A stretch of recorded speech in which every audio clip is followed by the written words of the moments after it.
And we're very happy to welcome in Mike Holmgren.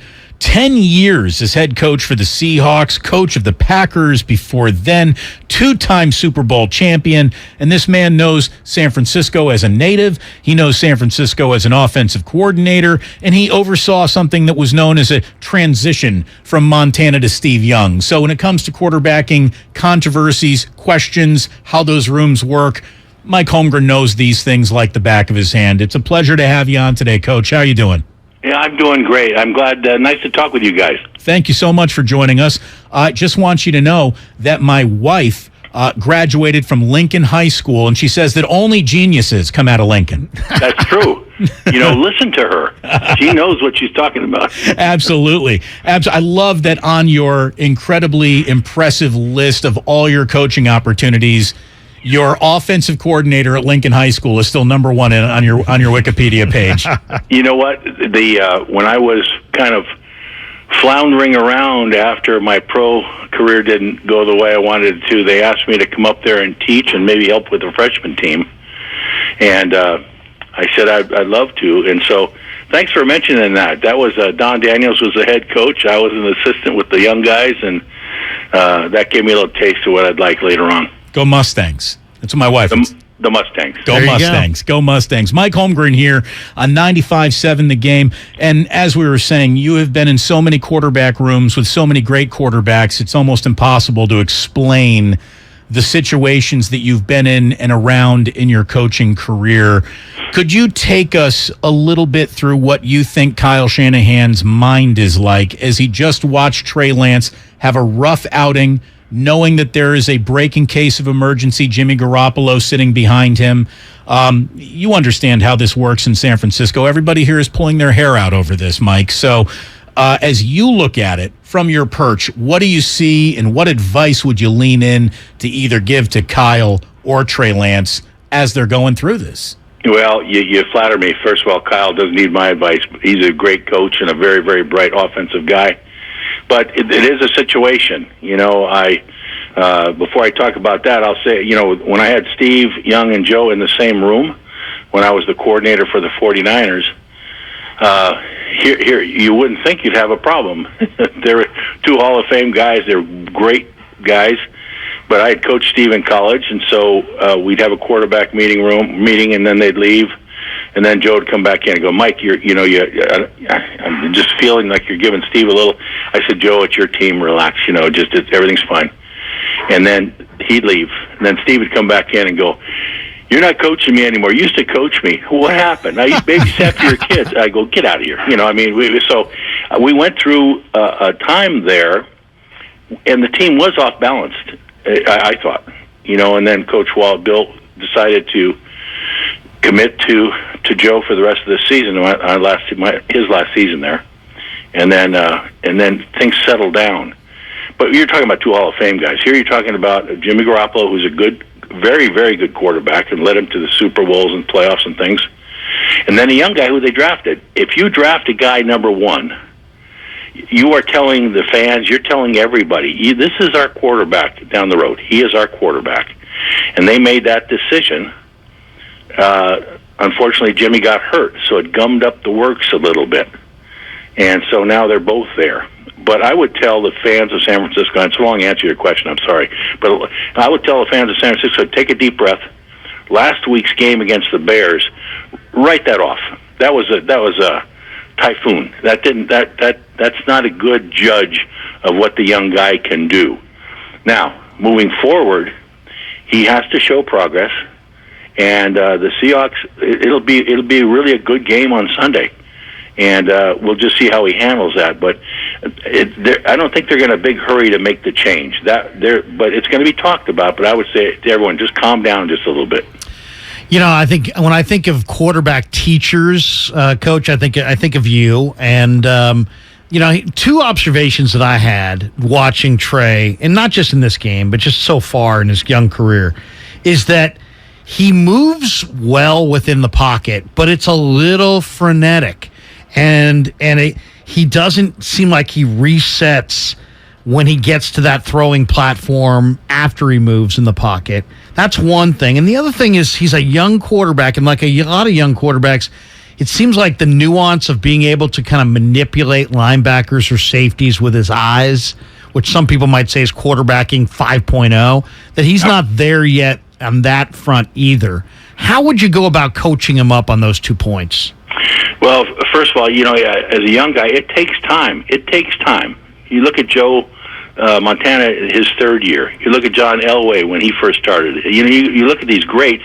The only guy I can think of that really was lights out in his first year of starting was Marino. I guess you could make a case for Mahomes now, but it does take a little time. And you are exactly right as far as you drop back the pass. If you're a young guy and still learning the game, you drop back the pass and you might have to move a little bit. And your mind, right now, you're in a survival mode. You're not looking off linebackers. You're not doing anything. You're just trying to make it work. I dealt with the same thing with Brett Favre early on, and so what I had to do then is condense down what I'm asking him to do. I wasn't coaching Joe Montana anymore or Steve Young. I was coaching a young guy who hadn't played in the league very long. And so as a coach, you have to say, okay, these are play to his strengths, minimize some of the stuff that he could be making mistakes on, and then get him good at a smaller number of things. So he does the things that you've noticed. He steps up in the pocket, resets, looks people off. That'd be the first thing I do. I don't know if you've seen enough to answer this, and we're talking with Mike Holmgren, who knows more about football than Larry and I could ever pretend to know. Do you see Kyle Shanahan coaching to Trey Lance's strengths? Again, we've got 4 whole quarters in a monsoon to really go over here, Coach, to ask you about. But if it were up to you to play to the strengths of a quarterback who is as raw a quarterbacking prospect, how would you go about that in practice? Like, what are you looking to nurture and take that, how do you get from raw to cooked perfectly, I guess? Yeah, and all I can say is have patience with me and have patience with him. Because you can start out doing what I said, just maybe condensing down the volume of plays he has to learn. And then also, he can run, he can move. But I would say this, anytime and Steve Young was the same way. He could really run. But anytime you called a run for him, thinking this is playing to his strengths, just a quarterback run, he teased me about it. He goes, Mike, all that is 10 guys meeting with you on the sideline. We all run over there, they all follow me, and that's it. I'm better off if I just improvise and run that way. And it was correct. But having said that, you just have to kind of, it's gonna drive you a little nuts in the beginning, but if you see the talent and you understand the young man is willing to put in the work and you understand his intelligence and how he looks at things, then you just got to hang in there with him, and listen, I did. Brett was probably the one of the bigger challenges in my coaching life, but what a remarkable talent, and eventually it worked. You were the perfect coach for him. I mean, he took chances, you reined him in, and I think you got the best out of him. One thing that we saw last week from the Bears coach is that the Bears basically said, "Hey, we're gonna rush 4, sometimes 3. We're gonna drop 7 or 8 into coverage and make Trey Lance be accurate from the pocket." What do you expect Pete Carroll, who's used to have a 4-3, now has gone to the 3-4, used to go cover 3, now goes split safeties? What do you expect Seattle to do to try to? Do you think they'll try to speed up Lance, or do you think they'll do what the Bears did? I think they'll look at the Bears game, obviously, and the Bears had a lot of success against a good football team. The 49ers are good. And so I would expect very similar type of defense. Is just the longer he has to hold the ball, a young guy gets a little nervous. His feet start to move, like you said, and then they can force him to do that. But have enough people. If you're rushing 3 or 4, then you have people that can react to that. And if you're rushing and blitzing and stuff, and he breaks through that first group, now he's got a lot of room. So I think they would probably just play coverage and force him to do maybe things he doesn't want to do, hold the ball longer than he wants. What the 49ers have to do is they got to run the heck out of it. They just have to pound it. And I didn't watch their game against the Bears other than some highlights. but that field was probably not conducive to a good running game. And I don't know who's hurt. I don't know the team like you guys do. So, but that's what I expect them to do against the Seahawks. Well, and I wanted to ask you this too, and Mike Holmgren joining us here on 95.7 The Game. Elijah Mitchell, their starting running back, went down in the second quarter, so they're already into the depth of their backfield, which is Jeff Wilson Jr., who's got some NFL experience and carries. He runs hard. Whether or not he runs well, I think we're all about to find out. Ty Davis-Price is a rookie, third-round pick out of LSU. Jordan Mason, undrafted from Georgia Tech. How difficult is it? How much does it compound upon the trouble of getting ready when you have such a raw quarterback and an inexperienced backfield all at the same time? You know, the way I didn't realize all those things, but the way you describe it, it's a challenge. Look at it is really a challenge because they have I think they have a real fine defense. They have some. I don't know if Kittle's going to play. But anytime you have him on the football team as well as Samuel, okay, you have tremendous weapons. But to allow those weapons to be as successful as they can be, you have to be able to run the ball. So you presenting that to those young guys, this is your chance. This is your game. And again, it's just if they're talented and they're just young, I think the one position that can succeed early is the running back position. So that's how I'd present it to those guys. Coach, give us a thought on Geno Smith. I mean, he's on a cover train. I think Geno teams have covered 9 in a row, and he's playing the best ball of his career. He was like 23 of 28 in week 1. Didn't turn it over. Looked really calm. Seemed like he was in total control. I've never seen him look better. Give me your thought on how he's developed here. Well, as you can imagine, up here in Seattle, that was and Russell Wilson coming to town, that was all anybody talked about for 2 weeks prior to the game. And Geno, they have a young guy named Drew Lock, who I thought was pretty talented, and I thought Pete talks a lot about competition, but in training camp it really wasn't a competition. Geno got all the number 1 reps and things like that. So, and I like Geno. I know him a little bit, have talked to him a little bit. I like him, and he looked forward to this chance again. And you're right, he had a really fine football game. He did. In the second half, they didn't do much, but they couldn't sustain anything. But in the first half, he didn't throw an incomplete for a long time, and so I was happy for him. But that's the type of game they have to play right now. The Seahawks, they're in a. They don't like to talk about it, but they're in a little bit of a rebuild. After losing Russell, and they got some young guys playing, and they have to keep the score down in a game and count on things happening, like Denver fumbling twice on the 1-yard line. And so, but Geno played fine. He played a really solid football game, and I told him as much after the game. And I think you're going to see that type of play from him the rest of the way. Is it going to be enough against a team like San Francisco? We'll see. But I don't think the Seahawks are going to be known for scoring a lot of points, particularly if the other team can shut down Metcalf. Why couldn't Pete Carroll and Russell Wilson get along with all the success they had together? You know what? That's the question for me. The questions for the ages, and I have to be careful because I'm the old coach, and I'm old now. You guys know that. So, but you wear it well, if you don't mind me saying. Thank you. You're distinguished. Distinguished, I think is the word. Well, old, but that's But I would say this, and I've said this. But it's beyond me how a relationship with your franchise quarterback could deteriorate to the point where the guy wants to get out. You just don't see that very often. You see it in the NBA sometimes, but not in the NFL. And so you're cultivating that. He now I don't know the inside of what went on and all that kind of stuff, but I agree with you. When I say that, I say it just like you asked me. How did that happen? And so, listen, I've had my, there's challenges when you're dealing with a superstar. And how you finesse that and how you coach that and how you make him feel. At the same time, drawing the bright line between coaches and players. I'm here to coach and help you be the best player you can be. Then I'm handing you the ball, and you get it done for us. it's kind of a teetering thing sometimes, but I don't have a good answer for you guys.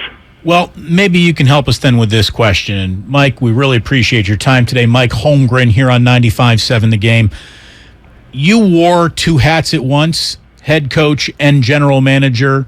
You also spend time just wearing the hat of head coach. How much different is a day when you're wearing both hats? This is something we talk about with Kyle Shanahan. Does he have too much on his plate? You know what? It all depends. It depends. Now, I know John Lynch pretty well, and even though Kyle may have the responsibility, my feeling is that John makes a lot of the decisions with getting along with Kyle, of course. And so, but I had the two hats. You're right, but I had Ted Thompson, who later went on to run the Packers. I had Mike Reinfeld, who went on to run Tennessee for a while. I had really good people that I could trust, and it allowed me to coach. It really allowed me to coach. And then if there was a dispute of some kind, or then I had to make the call. But you can make it work. But I'll tell you what, when I went to Cleveland and was the president there, coaching is a lot more fun, guys. A lot more fun. You never seemed like a paper shuffler to us, that's for sure.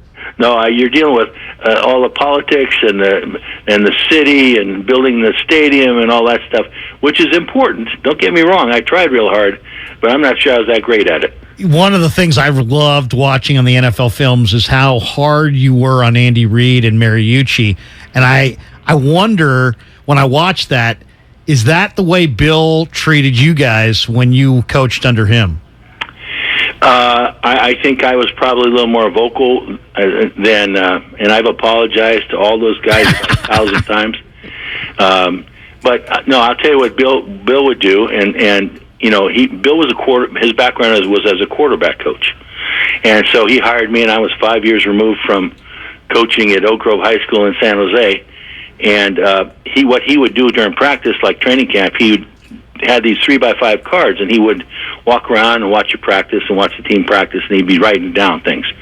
And then we'd go to our meeting at 9 o'clock at night, and he'd go around the room, and he'd go, Bob McKittrick, you remember these names, I think. Yeah. Great line coach. He'd go, Bob, I want you to do, he'd have one card on Bob, and then he'd go to the Sherm Lewis and Denny Green, and then he'd get to me, and they'd all have one card, maybe, no cards, two cards. He'd get to me, there's 15 cards. He'd start going through it, of all the mistakes I made at practice, and I'd sit there and it was just getting pounded. Then he'd leave, and we'd have to make the game plan for the next day. As soon as he'd leave, Fred Von Oppen wrote down, goes, Mike is now leading 152 cards to 10. Second place person. So he didn't yell at me, but he made sure that I worked hard at it. Well, it wasn't fair if you're measuring against McKittrick either, because I'm guessing his card every week it kept on saying just leg whip everybody. You know what? And you know what? Bless your heart. Bob, and boy, do I owe him a great deal. All those guys, Bill McPherson, all the guys that were older than I was when I came in, took me under their wing, but they had fun with me in those meetings, I'll tell you that. It was wonderful talking to you. Thank you for joining us today, Mike. You still doing stuff with KJR and going in and doing some weekly hits with them? What do you do? What's your day like? What's Mike Holmgren doing tomorrow? Well, you know what? Tomorrow, I just got my last COVID booster, so tomorrow I told Kathy, I'm just laying down. I'm not doing anything. There you go. Nice. Watch some college ball, huh? I'm on KJR during the week, and I'm not doing the Westwood anymore. I did that for a while, and it was fun, but no, it gets me out of the house a little bit, as she says, and it keeps me in it just a little bit. You're not putting. But they're nice to me. The guys, I do they all do the heavy lifting. I just come in there and tell stories. Nice. Fresno State, USC tomorrow night, Coach. You putting the Trojans on upset alert here? You know what? I've seen them play. I don't think they have much. As much as I respect Fresno State, I think USC looks really strong to me. Yeah, they do. And so I wouldn't worry too much about that one. When you watch young coaches and you see Lincoln Riley, when you look around, and I mean, look at it this way: your old pal Andy Reid is still dancing circle around some of these youngsters with the talent that he's got in Kansas City. Do you wish that you could be a young man again, Mike, and come out and coach in the rule book and the style of football, which I think you were always ahead of the curve, and now maybe football's finally catching up with some of the ideas that you would have had? Well, it's funny. I'm in contact with Andy a little bit because he was like my adopted son. I was in charge of the GAs at BYU, and he was one of them. And I phoned him prior to the Super Bowl, and I said, you know what? Go get him. And I forget what we said. And I said, but you know what? I'm watching your team play. You have forgotten everything I've ever taught you. It doesn't even look like. He goes, no, coach. I'm teasing him, but he's going, no, coach. If you came in, I could show you. We're just tinkering a little bit. I said, okay, but do something about your mustache before the next press conference, would you? That's awesome, Mike. It was a real pleasure to talk to you. Thank you for joining us today. We learned a lot. All right, guys, take care. Thanks, Coach. Mike Holmgren, hell of a guy. You got to trust anyone who's from San Francisco, baby. It's just that simple. Seriously, Lincoln, Ron Rivera, right there in the sunset. There he is, the king of the sunset, as someone's calling him here on the text line.